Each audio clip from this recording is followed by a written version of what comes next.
তো রাধে রাধে ভাইরা, আশা করি সবাই ভালো আছেন। আজকের গল্পটা আপনারে আমাদের জীবনে কিছু ডিসিশন নেওয়ার আগে একবার চিন্তা করতে সাবধান করুন, যে আপনি যে ডিসিশনই নেবেন সেটা নেওয়ার আগে একবার চিন্তা ভাবনা করে নেবেন। তো যে গল্পটা, যার চরিত্রের আশেপাশ দিয়ে আজকে আমাদের গল্পটা ঘোরাফেরা করবে, তার নাম হচ্ছে স্বস্তিকা। স্বস্তিকা 18 বছরের একটা যুবতী মেয়ে, যার অনুমতি নিয়ে তার বাড়ির লোক তার বিয়ে ঠিক করে এবং সে বিয়েও করে। কিন্তু বিয়ে করার পরই তার জীবনে নেমে আসে ধস। তার স্বামী একজন মদ্যপ মানুষ, যে সকাল বিকেল মদ খেয়ে থাকে এবং মদ খাওয়ার পর সে হিংস্র হয়ে যায়। 2 মাস সংসার করার পর সে তার শ্বশুরবাড়ি ছেড়ে সে তার বাপের বাড়িতে চলে আসে, স্বামীর অত্যাচার সহ্য করতে না পেরে। স্বামীর সঙ্গে স্বামীর বাড়ির লোকও তাকে অত্যাচার করে। সে তখন পথ না পেয়ে সে বাড়ি চলে আসে। বাড়ি আসার পর সে 15 দিন পর বুঝতে পারে যে সে অন্তঃসত্ত্বা। সে তখন কিছু করতে না পেরে, সে না বুঝে সে তার মাকে সব জানায়, মা, আমার সঙ্গে ওই বাড়িতে এরকম ঘটনা ঘটে, আমি আর ওই বাড়ি যাব না। তাহলে ঠিক এই সময় এই খবরটা, তার অন্তঃসত্ত্বা হওয়ার ঘটনাটা তার স্বামীও জানতে পারে। স্বামীর সঙ্গে তখন কথা হয়। স্বামী তখন কমিটমেন্ট করে, কথা দেয় যে আমি আর তার উপর অত্যাচার করব না, আমি আমার চাকরি জীবনও ভালো রাখবো, আমি আমার পারিবারিক জীবনও ভালো রাখবো। আপনারা যখন মেয়েকে বিয়ে দেন তখন চাকরিজীবী স্বামী টাকা পয়সা দেখেই বিয়ে দেন, এটাই সবচেয়ে বড় সমস্যা। ভালো মানুষ দেখেন আমরা যখনই কোনো মেয়েকে আমরা বিয়ে দিতে চাই তখন আমরা কি দেখি, যে লোকটা কত টাকা ইনকাম করে, সে মানুষ হিসাবে কেমন, এটা আমরা কেউই চিন্তা করি না একবার, যে সে মানুষ হিসাবে কতটা ভালো। ঠিক সেম স্বস্তিকার মা বাবাও তাই দেখেছে, চাকরিজীবী ছেলে দেখে মেয়েকে তুলে দিয়েছে। কিন্তু চাকরিজীবী ছেলে হলেই যে মানুষ হবে এমন না, সে একজন মদ্যপ বেরিয়ে গেছে।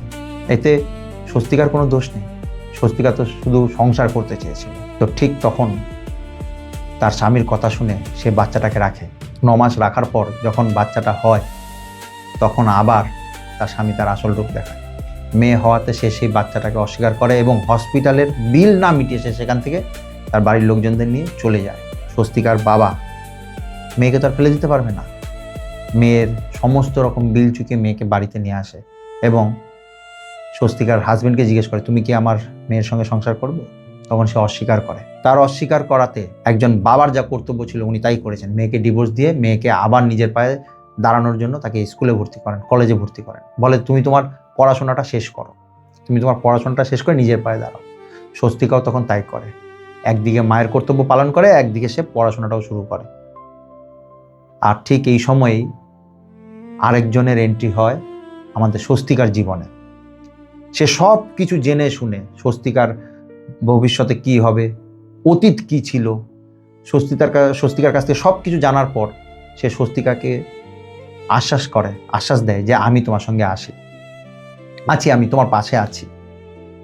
কিন্তু কিছুদিন যাওয়ার পরে স্বস্তিকা বুঝতে পারে যে তাকে যে কথা দিয়েছে সে কিছু না কিছু 19-20 বা সমস্যা। 2 বছর সংসার না করেও তারা 2 বছর সংসারের মতনই থেকেছে। সে পড়াশোনাও চালিয়েছে, সে মার কর্তব্যও করেছে এবং সে প্রেমিকা হওয়ার কর্তব্য পালন করেছে। আর প্রেমিকা হওয়ার কর্তব্য পালন করতে গিয়ে সে তার সব কিছু দিয়ে তার প্রেমিককে ভালোবেসেছে। এটাই তার দোষ ছিল। 2 বছরের সম্পর্কে হঠাৎ করে 7 দিন ধরে সে আর কোনো খোঁজ খবর পায় না তার প্রেমিকের। ফোন করলে ফোন সুইচ অফ, কথা হয় না। হঠাৎ সে একজনের মাধ্যমে জানতে পারে যে তার প্রেমিক আবার একটা বিয়ে করে নিয়েছে, তাকে না জানিয়ে। তার উপরে আকাশ ভেঙে পড়ল। যখন আকাশ ভেঙে পড়লো, সে পাড়ারই ছেলে ছিল, খোঁজ খবর নিল, কিন্তু সে সব কিছু অস্বীকার করলো যে না, আমি তোমার সঙ্গে আর করবো না, আমি বিয়ে করে নিয়েছি। তখন আর সে কিছু বললো না, কিন্তু আস্তে আস্তে সে অসুস্থ হয়ে পড়লো, তাকে হসপিটালাইজ করা হলো। স্বস্তিকা কিছুদিন হসপিটালে থেকে সুস্থ হয়ে বাড়ি ফেললো এবং সে তখন বললো যে সে কথা দিল নিজেকে নিজে যে আমি আমার মেয়েকে মানুষ করব এবং নিজের পড়াশোনাটা কমপ্লিট করব। সে কলেজ কমপ্লিট করে এবং সে নার্সিংয়ে ভর্তি হয়। কিন্তু মানুষের চিন্তা না করে কাজ করার ফল, হঠাৎ একদিন 2-3 বছর পর তাকে তার পুরনো প্রেমিক তাকে নক করে, কেমন আছো? সে মেসেজটা দেখে, কিন্তু দেখে কোনো রিপ্লাই দেয় না। আবার মেসেজ আসে, উত্তর দাও। সে এটাকেও ইগনোর করে। ইনস্টাগ্রামে তাকে পেছনে পড়ে থাকে সেই ছেলেটা, সেই প্রেমিক যার বিয়ে হয়ে গেছিল। কথা না বলেই সে একটা সম্পর্ক থেকে বেরিয়ে গেছিল। একটা সম্পর্ক শেষ হলেও কথা বলে শেষ করাটা দরকার, কিন্তু সে যখন শেষ করেছিল কোনো কথা না বলেই শেষ করেছিল। তারপর স্বস্তিকা উত্তর দেয়, হ্যাঁ বলো। এই যে কথা শুরু হলো, তখন সে জানতে পারে যে তার প্রেমিক যে তাকে কোনো কিছু না বলেই সেই সম্পর্ক থেকে বেরিয়ে গেছিল, সে আজ আর ভালো নেই। সেও কোনো না কোনো জায়গায় অপমানিত, অবহেলিত, সে অশান্তিতেই আছে। কিন্তু এই মুহূর্তে স্বস্তিকার কাছে করার কিছু নেই।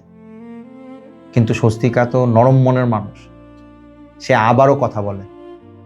কথা বলতে বলতে সে আবার কথার মায়াজালে ফেসে যায়। ঠিক এই সময় দাঁড়িয়ে তার কি করা উচিত? তার কি সেই এমন একটা মানুষ যে তাকে না বলে, কোনো কিছু না জানিয়ে আরেকটা মেয়ের সঙ্গে সংসার করেছে, এমন প্রেমিকের সঙ্গে তার আবার কথা বলা কি ঠিক হবে?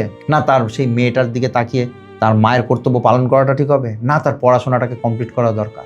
আমি এই প্রশ্নগুলোর উত্তর আপনাদের কাছে তুলে ধরলাম, আপনারা জানিয়ে দেবেন তার কি করা উচিত, স্বস্তিকার এখন কি করা উচিত।